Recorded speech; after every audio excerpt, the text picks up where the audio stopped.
Alors, on poursuit avec le Talmud. Donc, on en était au Daf 15, Shabbat. Salomon est venu et a décrété l'impureté sur les mains pour interdire le contact avec les objets consacrés. Et Shamaï, Hillel et leurs disciples sont venus et ont décrété l'impureté sur les mains pour interdire même le contact avec la terre aux mains. Quant à la question elle-même mentionnée ci-dessus en passant, Rav Yehuda a déclaré que Shmuel a dit. Concernant 18 sujets, ils ont publié des décrets ce jour-là. Et concernant ces 18 sujets, ils étaient en désaccord auparavant. La Guémara demande, n'a-t-il pas été enseigné dans une Beretta qu'ils étaient parvenus à un consensus dans leur opinion concernant les 18 décrets? Ils répondent. Ce jour-là, ils n'étaient pas d'accord. Et le lendemain, après que la question a été tranchée par un vote, ils sont parvenus à un consensus dans leur opinion. Quant à la question elle-même mentionnée ci-dessus en passant, Ravuna a dit, Shamaï et Hillel étaient en désaccord sur 3 points. La Guémara cite les différents. Premièrement, Shamaï dit, d'un cave de pâte, il faut séparer la rala, la portion de pâte donnée à un prêtre. À partir d'une mesure inférieure à cette mesure, il n'y a aucune obligation de séparer la rala, car ce n'est pas la mesure à laquelle fait allusion le verset, le premier de votre pâte, nombre 15-20, écrit à propos de la misva de séparer la rala.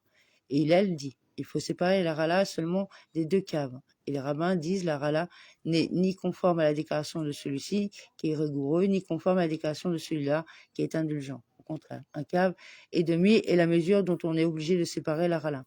Une fois que les mesures ont augmenté et que les sages ont recalculé le volume d'un cave pour qu'il soit plus grand, ils ont dit que sa base de la mesure du nouveau cave, 5 quarts de cave de farine, sont la mesure dont on est obligé de séparer la rala. Rabbi Ozei dit 5 quarts sont exemptés. Ce n'est qu'à partir d'une pâte de la taille de 5 quartiers et un peu plus qu'on est obligé de séparer la rala. Et une autre dispute entre Hillel et Shamaï, et que Hillel dit un hin complet, 12 bûches d'eau puisée versées dans un bain rituel dans lequel il n'y avait pas encore une mesure complète de 40 mers. Disqualifie l'eau du bain rituel et les accords. Même l'eau qui s'y trouvait auparavant avait le statut d'eau puisée.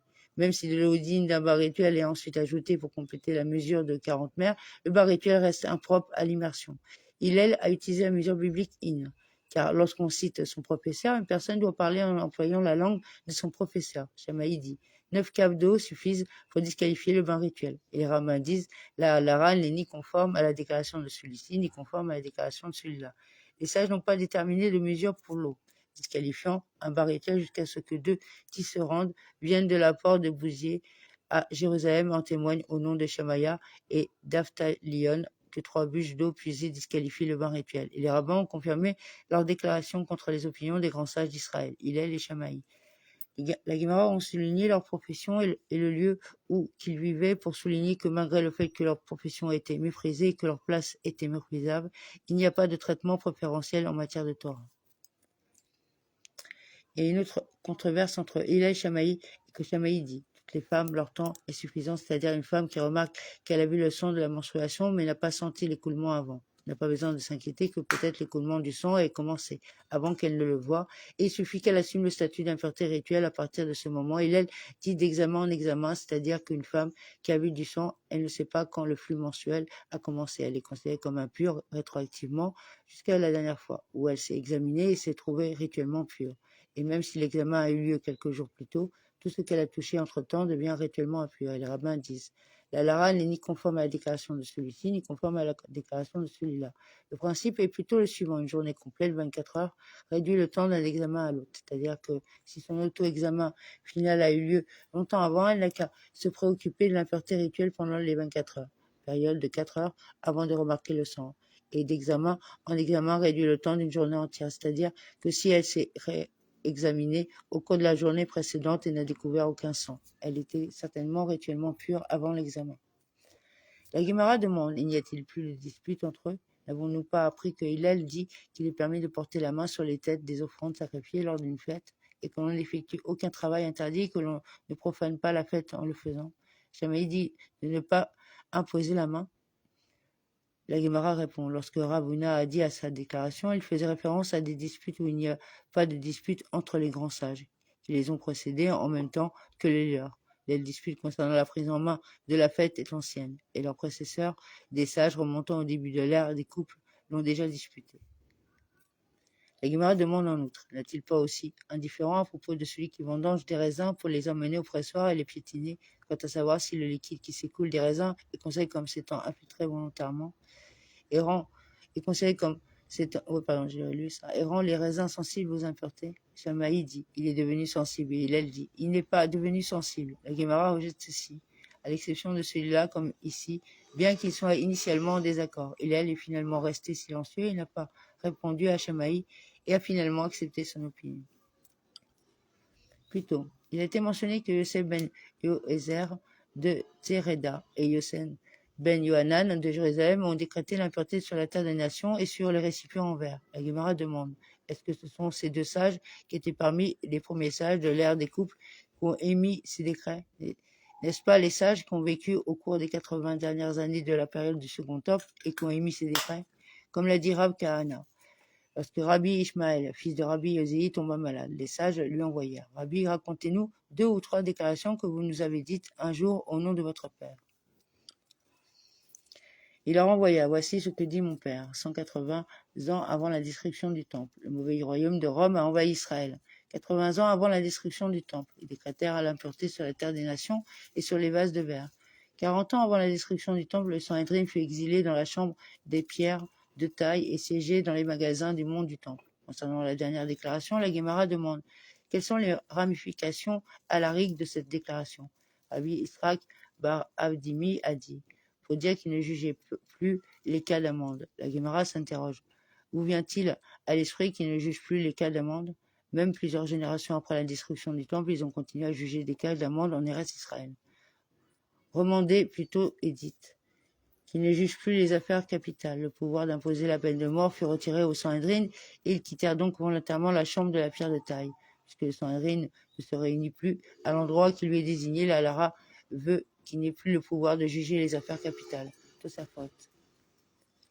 En tout cas, nous avons appris que ce sont les sages des 80 années précédant la destruction qui ont décrété l'impureté sur la terre des nations. Et si vous dites que Yosef ben Yoézer et Yosef ben Yohanan étaient également là pendant ces 80 années, n'étaient-ils pas enseignés dans une Beretta, Hillel et son fils Shimon, et son petit-fils Gamaliel, et son arrière-petit-fils Shimon remplissaient leur position de nazis devant la maison, alors que le temple était debout. Pendant 100 ans, alors que Yosi ben Yoézer de Sereda et Yosef ben Yohanan étaient bien antérieurs à Hillel? DAF 15b. Ce décret a plutôt été publié par étapes. Premièrement, Yosef ben Yoézer et Yosef ben Yohanan sont venus et ont publié un décret selon lequel un terreau qui entre en contact avec une motte de terre du pays des nations doit être brûlé. Et ils n'ont rien décrété concernant la terre qui entre dans l'espace aérien du pays des nations. Les sages des 80 dernières années précédant la destruction du temple sont venus et ont publié un décret concernant la terre qui entre dans l'espace aérien du pays des nations, selon lequel son statut juridique est suspendu et il n'est pas brûlé. La Guimara demande, est-ce que cela veut dire qu'il y a eu un décret immédiatement publié pour soumettre la terre au feu? Ifa n'a-t-il pas dit? En ce qui concerne les mains, dès le début, leur décret a été que le terouma qui entre en contact avec elle doit être brûlé. La Guémara en déduit que, en ce qui concerne les mains, seul le début de leur décret était de rendre impure au point de brûler la terouma qui entrait en contact avec elle. Cependant, sur d'autres questions, ils ne promulguèrent pas immédiatement un décret aussi sévère. Les étapes du décret étaient plutôt les suivantes. Yosei ben Yoézer et Yosef ben Yohanan sont venus et ont décrété que tout objet entrant en contact avec une motte de terre devrait être suspendu. Et ils n'ont rien décrété en ce qui concerne la terouma qui entre dans l'espace aérien du pays des nations. Les sages des 80 dernières années sont venus et ont été plus stricts à un niveau supplémentaire. Ils ont décrété que la terouma qui entre en contact avec une motte de terre du pays des nations doit être brûlée. Et en ce qui concerne la terouma qui entre dans l'espace aérien du pays des nations, son statut juridique est en suspens. La Guémara demande en outre, et la question est-elle toujours claire?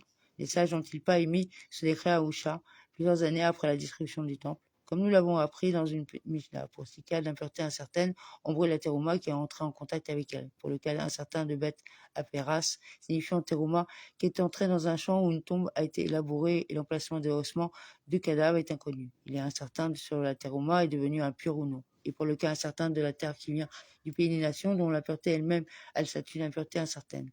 Par conséquent, la terouma qui est entrée en contact avec lui a également le statut d'impureté incertain. Et pour le cas incertain des vêtements d'Haaretz, Puisqu'un MRS ne fait pas attention à la pureté, nous craignons qu'une femme en période de menstruation ne touche ses vêtements. En raison de cette incertitude, ces vêtements sont considérés comme impurs avec un degré d'impureté grave. Si le téroma est entré en contact avec eux, il existe une incertitude quant à savoir s'ils sont devenus impurs ou non.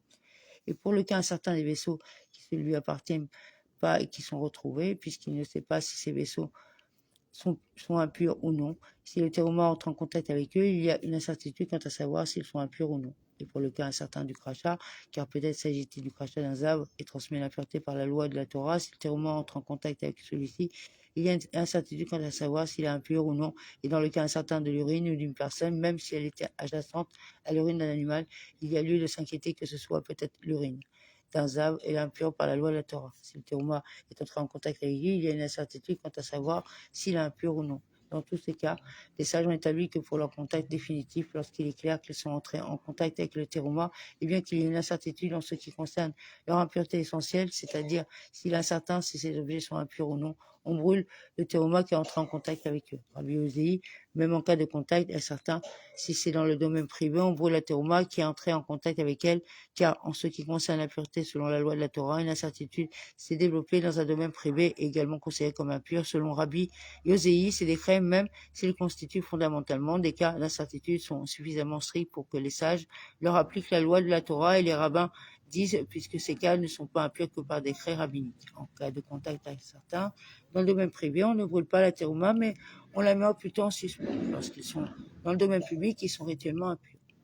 Et il a dit à propos de ces 6 cas incertains à Usha, ils ont cité comme il faut agir en termes de halara pratique. C'était le cas à une motte de terre provenant du pays des nations transmet des impuretés depuis l'époque des ordonnances du Shah, et non depuis 80 ans avant la destruction du temple. Au contraire, Yosei ben Yoséer et Yosei ben Yohanan sont venus et ont décrété que si l'atéroma entre en contact avec une motte de la terre provenant du pays des nations, son statut légal est en suspens et on ne la brûle pas. Et dès que l'atéroma entre, ils n'ont rien décrété sur l'espace aérien du pays des nations. Et les sages des 80 dernières années du temple sont venus et ont publié un décret sur ceci, la terre, et sur cela, l'air, que dans les 2 cas, la téroma est en suspens. Et les sages de la ville du Shah arrivèrent et décrétèrent que la téroma qui entrerait en contact avec une mode de terre du pays des nations serait brûlée et le téroma qui entrait dans l'espace aérien du pays des nations, tel qu'il était, continué de rester en suspens. Ils n'ont pas imposé de plus grande rigueur en la matière. Pardon. L'une des questions mentionnées ci-dessus était le décret sur les impuretés sur les récipients en verre. En ce qui concerne les récipients en verre, quelle est la raison pour laquelle les sages ont décrété qu'ils étaient impuretés? Rabbi Yohanan a dit que Resh Laski a dit, puisque le début de la fabrication des récipients en verre se fait à partir des sables. Les sages les ont assimilés à des récipients en terre cuite. La Gemara demande, mais si ce que vous dites est vrai, si les sages ont vraiment assimilé l'impureté des récipients en verre à l'impureté des récipients en terre cuite, il ne devrait pas y avoir de purification dans le bain rituel pour les récipients en verre, tout comme il n'y a pas de purification pour les récipients en terre cuite, navire. Pourquoi alors avons-nous appris dans une Mishnah à propos de la halachot des récipients immergés? Et ces matériaux s'interposent dans les récipients, c'est-à-dire que s'ils étaient collés au récipient, lorsqu'ils étaient immergés, le récipient n'est pas purifié. La poix et la myrrhe qui étaient collés sur des récipients, leur immersion sont purifiés. Apparemment, les récipients en verre sont purifiés lors d'un bain rituel.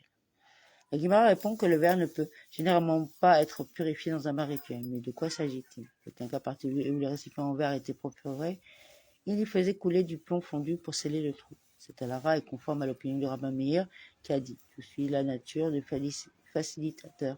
C'est-à-dire que c'est un objet qui n'est pas propre à l'usage et renforcé avec un matériau différent qui facilite son utilisation. L'ensemble objet assume les statuts juridiques de ce matériau. Par conséquent, puisque la substance qui bouche les trous de ces récipients en verre est le plomb, qui peut être purifié par immersion comme les autres métaux. Ces récipients en verre peuvent également être purifiés dans un bain rituel. Comme il était enseigné dans une beretta, des récipients en verre perforés et l'un d'entre eux coulait à l'intérieur de ceux-ci. Rabban Shimon ben Gamiel a dit que Rabbi Meir les considère rituellement impurs et que les rabbins les considèrent rituellement purs. Gemara demande plus loin. Et s'il en est ainsi et que les récipients en verre sont assimilés aux récipients en terre cuite.